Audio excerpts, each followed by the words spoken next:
அன்பானவர்களே, தினம் ஒரு தூதன் வழியாக உங்களை சந்திப்பதிலே பெருமகிழ்ச்சி. இந்த நாளிலே செப்பனியா 3:15 இதனுடைய மத்திய பகுதி, உன் சத்துருக்களை விலக்கினார் என்று.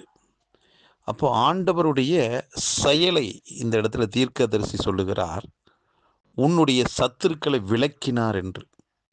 அப்போ சத்துரு என்றாலே நாம் ஒரு வழியாக போகிறோம் என்றால் நம்முடைய முன்னேற்றத்திற்கு 100% ஒரு தடையை கொண்டு வருகிற ஒரு சக்தி தான். அது பிசாசு தான். 100க்கு 100 தீய சக்தியாகிய பிசாசு. அவன் சில மனிதர்கள் மூலமாகவும் அந்த வேலையை செய்வான். இப்படி பல விதங்களிலே நம்முடைய முன்னேற்றத்திற்கான எல்லா விதமான தடைக்கற்களை கொண்டு வருகிறவன் தான் சத்துரு. இன்றைக்கு ஆண்டவர் கொடுக்கிற நல்ல தூது என்னன்னா, உங்கள் வாழ்விலே முன்னேற்றத்திற்கு தடையாக இருக்கிற அந்த சத்துருக்களை, அந்த சத்துருவின் சதி திட்டங்களை, அவனுடைய யோசனைகளை, அவன் கொண்டு வந்த எல்லா விதமான திட்டங்களையும் கர்த்தர் விலக்கி போட்டு விட்டார். அப்போ அவன் ஒரு வழியாய் கொண்டு வந்த பிரச்சனை அது 7 வழியாக திருப்பி அனுப்பப்படுகிறது. ஆகவே காலகாலமாக வெற்றிக்காக, முன்னேற்றத்துக்காக ஜெபத்தோடும் ஆண்டவரே என்று சொல்லி அவர் மேல் வைத்த நம்பிக்கையோடும் தொடர்ந்து ஓடிக்கொண்டிருக்கிற உங்கள் வாழ்விலே நீங்கள் அடைய வேண்டிய காலகட்டங்களிலே அடைய முடியாதபடி, பெற வேண்டிய முழுமையான நன்மைகளை முழுமையாக பெற முடியாதபடி, உயர வேண்டியதான உயர்வை நீங்கள் அடைய முடியாதபடி பல விதங்களிலே தடைகளை நீங்கள் பார்த்திருக்கிறீர்கள். கண்ணுக்கு புலப்படாத எத்தனையோ விதமான சக்திகள் என்னை தடை செய்து விட்டது, என் வாழ்வினுடைய முன்னேற்றத்தை தடை செய்து விட்டது என்றெல்லாம் நீங்கள் அங்கலாய்த்த நாட்கள் உண்டு.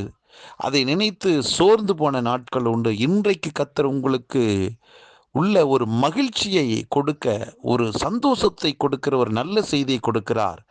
காலகாலமாக உங்கள் வாழ்வுக்கு எதிராக இருந்த அந்த சத்துருக்களை கர்த்தரே விலக்கி வைத்து விட்டாராம். ஆம் பிரியமானவர்களே, ஆண்டவராகிய இயேசு கிறிஸ்து சிலுவையிலேயே நம்முடைய சத்துருக்களின் தலையை நசுக்கி விட்டார். இனி அவனுக்கு நம்மிடத்தில் ஒன்றுமே கிடையாது. ஆகவே இந்த நல்ல நாளிலே நம்மோடு ஆண்டவர் பேசுகிற நல்ல வார்த்தையை நம்புங்கள்.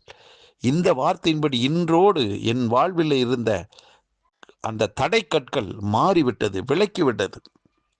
ஆண்டவரே அதை விலக்கிவிட்டார். இனி என் வாழ்க்கையில நான் முன்னேற்றம் ஒன்றே என்னுடைய பகுதியாக இருக்கிறது. முன்னேற்றம்தான் என் வாழ்க்கையினுடைய வழியாக இருக்கிறது. நான் முன்னேறித்தான் தீருவேன். நான் அடைய வேண்டியதை அடைந்து தான் தீருவேன். எட்ட வேண்டிய அந்த உயரத்தில் நான் எட்டித்தான் பார்ப்பேன். நிஜமாக பிடிக்க வேண்டியதை நான் பிடிப்பேன். இனி என் வாழ்வில் தடை இல்லை. ஏனென்றால் நான் ஆராதிக்கிற தெய்வம் என் வாழ்க்கைக்கு எதிராக இருந்த சத்துருவை விலக்கிவிட்டார். ஆகவே நான் இனி வரக்கூடியதான ஒவ்வொரு நாளிலும் நான் பார்க்கிறேன், அந்த நாட்கள் எல்லாம் வெற்றி நாட்கள் என்று சொல்லுங்கள். வெற்றி நாட்களாகவே விசுவாச கண்களில் பாருங்க. சீக்கிரத்தில் நீங்கள் அடைய வேண்டிய இலக்கை அடைவீர்கள். பெற வேண்டிய வெகுமதியை உங்களுக்கு நீங்கள் பெற்றுக்கொள்வீர்கள். இனி வரக்கூடிய நாட்கள் உங்கள் வாழ்வின் ஒரு வசந்தமான காலமாக இருக்கும். ஜெபிக்கலாம். நல்ல பிதாவே, எங்கள் வாழ்வின் முன்னேற்றத்துக்கு தடையாக இருக்கிற அந்த சத்துருவை விலக்கி வைத்து விட்டீர். ஆமாண்டவரே, இனி நாங்கள் தீங்கை காணாதபடிக்கு நன்மையை காணும்படியான ஒரு பாக்கியமுள்ள வாழ்வை எங்களுக்கு பரிசாக கொடுத்திருக்கிறீர். இதை கேட்டுக்கொண்டிருக்கிற ஒவ்வொருடைய வாழ்விலுமே ஆமாண்டவரே பல விதங்களிலே சந்தோஷத்தையும் சமாதானத்தையும் நற்செய்தியும் கண்டு களி கூறுவார்களாக, அனுபவிப்பார்களாக, மேன்மை அடைவார்களாக, வியாதியிலிருந்து விடுதலை பெறுவார்களாக, ஆமாண்டவர் மன தெளிவடைவார்களாக என்று சொல்லி ஒவ்வொருவரையும் மனதார இயேசு கிறிஸ்து நாமத்தில் வாழ்த்துகிறேன், ஆசீர்வதித்து ஜெபிக்கிறேன். இயேசுவின் நாமத்தில் ஜெபிக்கிற நல்ல பிதாவே, ஆமேன்.